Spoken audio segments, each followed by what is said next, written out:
Hi guys, Casper MMA here, and today we're back with another UFC predictions video on the channel today, giving my predictions for UFC 308 Topuria versus Holloway. I'm really looking forward to this event. The thing I'm most looking forward to is it's not on until 5 AM in the morning here in the UK. It's on at a normal time. Love the Saudi Arabia, Abu Dhabi cards. Don't know where this fight is at, but I love these Middle Eastern cards. So good. I don't have to get up in so early in the morning. But yeah, it looks a pretty stacked main card, especially. So before I get into it, make sure if you're not already and you enjoy this content, you go down below and hit that subscribe button. It's free and it's really appreciated. So we've got a total of 13 MMA bouts on this card, and we kick things off with the first fight, which is Rinat Fakhretdinov versus Carlos Leal. Now, Rinat Fakhretdinov, 23-2, so he's got a decent record, 33 years of age. He's had some interesting results recently. He's last two fights, a split decision against Nicholas Dalby, and then he had a draw against Eliziu Zaleski. But apart from that, he's got some good wins in the UFC. To be fair, Brian Battle, Kevin Lee. So he's a pretty good fighter, I've got to say. He's fighting Carlos Leal, who I can't remember if I've seen his last fight. He last fought. Oh, he's not even been in. This is his first fight in the UFC. So I was thinking I've not really heard of him that much. He's fought in LFA, PFL a couple of times, so he seems a decent guy. He's only lost in the PFL against Sadibo Sai. He lost to him twice by decision, but since then he's had some good wins, here and there. Got quite a lot of KO wins, to be fair. But I do think that Fakhretdinov is going to be too good for him, really, Leal. I mean, he's had the UFC experience. I feel like Fakhretdinov is an overall pretty good fighter, so I think he's going to get this job done by decision. Now, moving up the card to Bruno Silva versus Ismail Nordiev. Now, Ismail Nordiev from Morocco, 23-7. Not really sure on this guy. He's fought in the UFC quite a long time ago. So and then he got cut after losing to Sean Brady and Chance Rencotre or something like that. But he didn't have many impressive wins in the UFC, so he got cut, and then he's been fighting for Brave CF. But then he's come back into the UFC to fight Bruno Silva, who is quite a hard opponent, to be fair. Bruno Silva, 23-11. He's 35 years of age, so he's getting on a bit, but he has lost his last 3 fights. I mean, lost to Chris Weidman. I think that might have been the one where he literally got eye poke KO'd, or was that someone else? I have no idea. But it's Chris Weidman. He got lost to Chris Weidman, but I can't remember what that was. I think it's like an eye poke thing. That was weird. But his last win was Brad Tavares a bit ago. He's lost to Alex Pereira, obviously, to decision. So I mean, it's fair enough. He took Alex Pereira to a decision. So obviously, Bruno Silva, he's a dangerous man. 20 wins by KO. This guy is crazy. So I feel like he's going to get another KO in this fight as well. And I'm going to pick Bruno Silva to get the KO done in round number 2. Now, moving up the card to Farid Basharat versus Victor Hugo. Now, I think I just saw that Victor Hugo missed weight by 10 pounds or something. So this fight's at featherweight instead of flyweight. No, bantamweight. I think it's a featherweight instead of bantamweight now. But Victor Hugo is on a crazy winning streak. He's on a 14-fight winning streak at the minute. One win in the UFC, but the rest on regional promotions. He also missed weight against Daniel Marcos, and then the fight got cancelled, I think. So he's not good at making weight. I can tell you that. He's probably not a bantamweight. But his opponent, he looks pretty good, to be fair. Victor Hugo, 25-4, a lot of fights. Basharat, on the other hand, 12-0, undefeated. Very nice. Looks good record. His last win was against Taylor Lapulus. I mean, I'm pretty sure there's 2 Basharats, isn't there? There's Farid and another one, I think. I get them mixed up quite a lot. But yeah, he's undefeated. Looks pretty good. Got some good wins as well under his belt in the UFC. So I feel like I don't know about this weight miss here. I don't know if that's going to affect the fight, but I'm going to stick with the undefeated guy. Farid Basharat, I think he's proved himself in the UFC. I feel like he's going to get this job done. And I think he's going to get the submission here. I feel like he's going to submit Victor Hugo in round number 1. Now, moving up the card to Kennedy Ezenchukwu versus Chris Barnett. Now, Chris Barnett, he's back in the UFC. I mean, I don't know how long he's been gone for. His last win was in 2022. He's had 4 cancelled fights since then, so it's kind of crazy. I think he was meant to fight Junior Taffa, but Taffa had to pull out this time instead of Chris Barnett. So he's finally back. I mean, he is fat, isn't he? He's very fat, but his opponent, Nchukwu, Ezechukwu. There's a couple of them similar names like Enchukwu and stuff like that. I always get them mixed up. But he's coming off a loss to Ovin St. Preux, who is not great to have. It was a split decision loss. I can't remember if that was a robbery or something, but split decision loss to Ovin St. Preux. Not a great thing to have in your record at this type of point in his career. He has got some good wins though. To be fair, I memean, he's got an interesting record. I mean, he knocked out like Carlos Ulberg, who looks really good now. Lost to Paul Craig. He's lost to a few guys, but I still think Ezechukwu is pretty good. 12-5. I mean, it could go either way. This fight. I mean, it is a heavyweight matchup, so I think that Ezechukwu is going to get this job done. I mean, I think it's short notice, but I just feel like he's going to be able to beat Chris Barnett here. I don't think Barnett's that great, really, is he? So I think like Ezechukwu is going to get the KO in round number 1. Now, moving up the card to Abus Magomedov versus Bruno Ferreira. Now, Abus Magomedov is back. I mean, he finally got a win after losing to like Sean Strickland and Kai Barallo.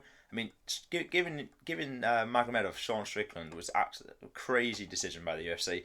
I mean, I feel like they were preying on him like knocking out Sean Strickland or something, so they didn't have to give Strickland a title shot, but didn't work. But his opponent Bruno Ferreira is a dangerous guy. 12-1. Nearly all of his wins coming by KO as well. I mean, he did lose to Nursultan Ruziboev by KO, but since then he's KO'd Phil Hawes, Dustin Stoltzfus as well.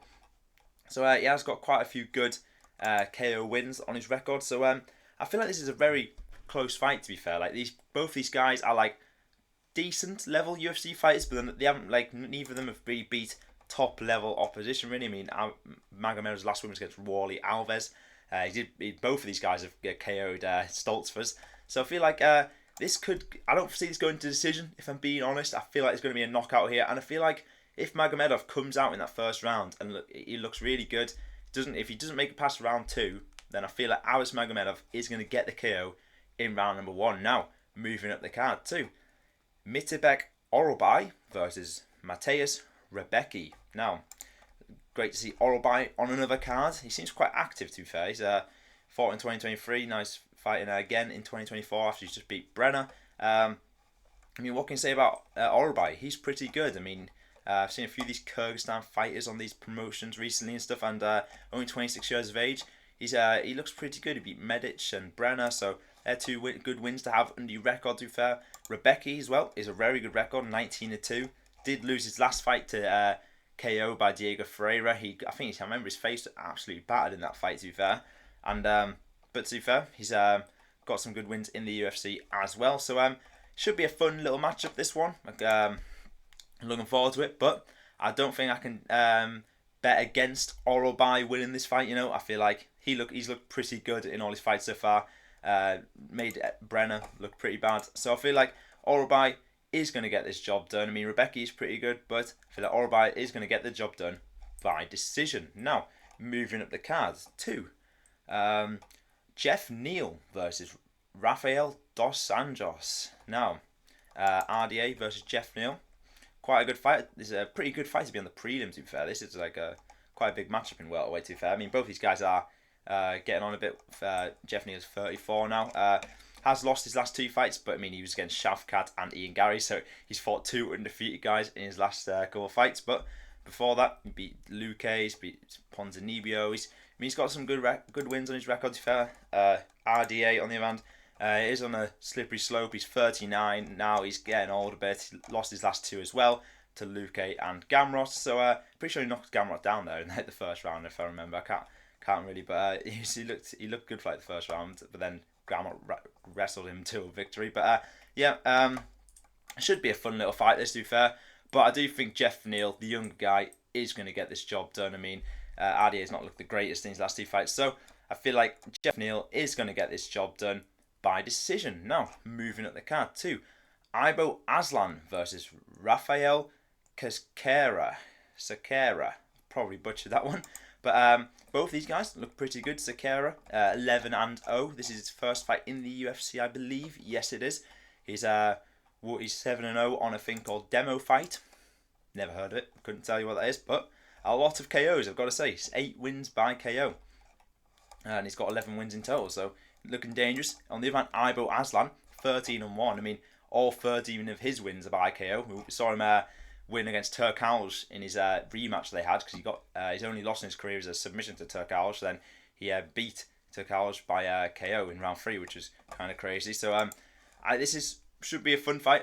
Going to be a knockout. Just putting that out there. I feel like there's going to be a knockout in this fight, and I feel like it's going to come from Ivo Aslan. You know, he looks pretty good. 13 wins by KO. How can you deny him? So I feel like Aslan's going to get the KO here in round number 2. Now moving up to the main card, Shara Magomedov versus Armen Petrosian. Now Magomedov still undefeated, 40-0. I mean, he's coming up back off starring in like a Hollywood film or something. I swear he's doing that at some point. But yeah, his last win was against Olazashuk. I mean, he swear he only fights in bloody Saudi Arabia or Abu Dhabi or something. Does what's his face, Shara Magomedov? He's probably, I think it might be because his eye. I'm not sure, because he can't get sanctioned to fight. But he's got some good wins, to be fair. Olazashuk, Tricoli, Bruno Silva. Since he's been in the UFC, I mean, he's got like performance of the nights as well in his last 2 fights. So he looks pretty decent, undefeated as well. Armen Petrosian, on the other hand, 8-3, 33 years of age. I mean, he's all right. I mean, he I think I picked CLD to beat him, and then he like proved me wrong there. But he's lost to like Cal Barallo, and his last loss was to Rodolfo Vieira by submission. So I feel like it's an easy pick here. I'm gonna go with Shara Magomedov to get this job done. The one-eyed warrior here, undefeated. Can't really knock him. He's got some good wins as well. So I reckon Magomedov's going to get another win, and I think he's going to win by decision. Now, moving up the card too, Lerone Murphy versus Dan Ige. Now, this is a good fight here, featherweight. I mean, Dan Ige, he is the dog, you know, after taking that fight against, who was it? Diego Lopez. I mean, that was crazy. 4 hours notice or something like stupid like that. But Lerone Murphy, Englishman, representing 14-0, 1 no contest as well, I think, or 1 draw. Yeah, 1 draw in his first fight in the UFC. But since then, he's looked pretty good, to be fair. I mean, his last fight against Barboza, he was so good. I mean, his boxing was so crisp, and that he made Barboza look terrible. It was a really good performance. Dan Ige, on the other hand, 18-8. I mean, we know how good he is. I mean, he's never been finished in his career. Didn't realise that. I mean, all 7 of his losses have come by decision. But yeah, he lost his last fight, obviously, to Diego Lopez. Before that, KO'd Andre Fili. So Dan Ige, he's a pretty good fighter.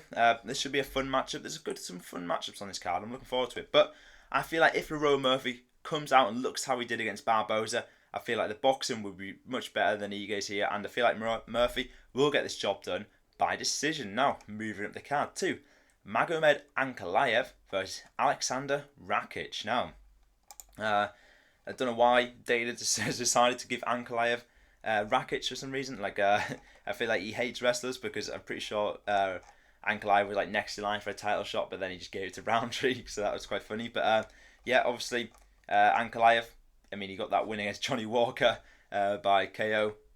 Johnny Walker's been KO'd so many times now. It is mental.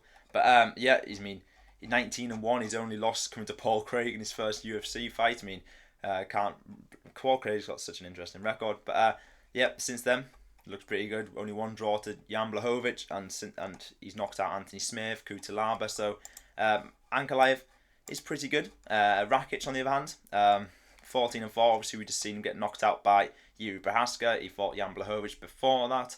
So he's also got a pretty decent record, to be fair, in the UFC. I mean, Rakic is a pretty good fighter. If you watch him fight, I think he is pretty decent. But I don't think he's going to be at the same level as Ankalaev is. I mean, Ankalaev can probably just use his wrestling and that, and or he could get the KO, to be honest. I feel like Ankalaev can do what he wants here. I feel like he's just a better overall fighter than Rakic is. So I can't really decide what method of victory to go with for Ankalaev. So I'm going to settle on an Ankalaev win by decision. Now, moving up the card too, the co-main event, Robert Whittaker versus Khamzat Chimaev. Now, I've deliberated a lot. This one took me a long time to think of who's going to win this fight, because it's 5 rounds as well, this fight. I didn't realise it's like the main event. This one is 5 rounds, so it's going to be interesting. Robert Whittaker, like, you can't deny him. He's won his last 2 fights now. I mean, he obviously got KO'd by Dricus and lost to Adesanya and stuff, but since then he just beat Paulo Costa, just knocked out Aliskerov. I think a lot of people were picking Aliskerov as well there. So Whittaker, he's looking good recently. I mean, I don't. It's probably one of the hardest matchups for Chimaev in this division at the minute. Like, it's not going to be easy for him. So obviously Chimaev undefeated still. That Kamaru Usman fight is what's swaying my pick here a bit, because like he could have finished Usman if like he couldn't finish Usman in the first round, which is like a 10-8 round. I actually thought that was a draw, that fight overall. I feel like Khamzat won the first round 10-8, and then for the next two rounds Usman won 10-9, 10-9. So in my opinion it was a draw, but I can see why they might give Khamzat the third round maybe, or second. I can't really remember that fight too well. But yeah, obviously Khamzat is pretty good, but I feel like if Whittaker, like especially in a 5-round fight, if he can like survive early round pressure from Chimaev, then I feel like he's going to take over in this fight. And I don't know, Chimaev, you never know what his like immune system's doing. He could be. He took ages to weigh in today or something, or yesterday. They had to extend it by an hour or something for him to just weigh in. So he could be. You never know. He could be sick again. He could have some issues. Who knows with Chimaev? I'm swaying towards Whittaker with my pick here. I feel like it's actually going to be a close fight, this one. I mean, it's not a pushover, this Whittaker for Chimaev. So I think I'm going to go Whittaker, and I feel like he's going to take over late in the fight, win the last couple rounds and that. So I think Whittaker is going to get this job done by decision. Now, moving up to card 2, the main event, Ilia Topuria versus Max Holloway. Wow, this is going to be a banger. I cannot wait for this fight. Obviously, I made the mistake of picking Volk against Topuria. My bias was clouding my vision, and I wanted to see Volk win, to be honest. But yeah, Topuria is pretty good after that one. Don't even think you put it down to like the short notice. And I don't know if Volk's short notice, but he just coming off that KO loss to Islam and that. So I feel like Ilia Topuria is just that good. But Max Holloway obviously coming off the best KO of the year, like, or of all time. Who knows? That Justin Gaethje, that was absolutely mental. But yeah, obviously Holloway's never lost to a featherweight. That's not Volkanovski, something like that. I think it is. Yeah. So it's gonna be a good fight, whatever happens. I mean, if I don't think Topuria will finish Max Holloway here, but if he does, that'll be insane. I might just kill myself. But Topuria, he could do it. I think he could be the one to finish Holloway, but I feel like Max won't let that happen. I think it's going to go to decision, this fight, and it's a tough one, but I'm going to go with Topuria to get this job done by decision, you know. I feel like Holloway could get this win here. I mean, he showed how good he was against Gaethje. If he comes like that at featherweight against Topuria, you never know, you could probably win. But I'm going to stick with Topuria here. That knockout with Volk was too good. He is too good for this division, so 15-0 as well. I'm going to go with Topuria to get this job done by decision. So there we have it. There were my picks for UFC 308. Let me know down in the comments if you agree or disagree with any of my picks. And that's all for today's video. If you guys enjoyed it, maybe leave a like, hit that subscribe button, and I'll see you guys next time. Goodbye.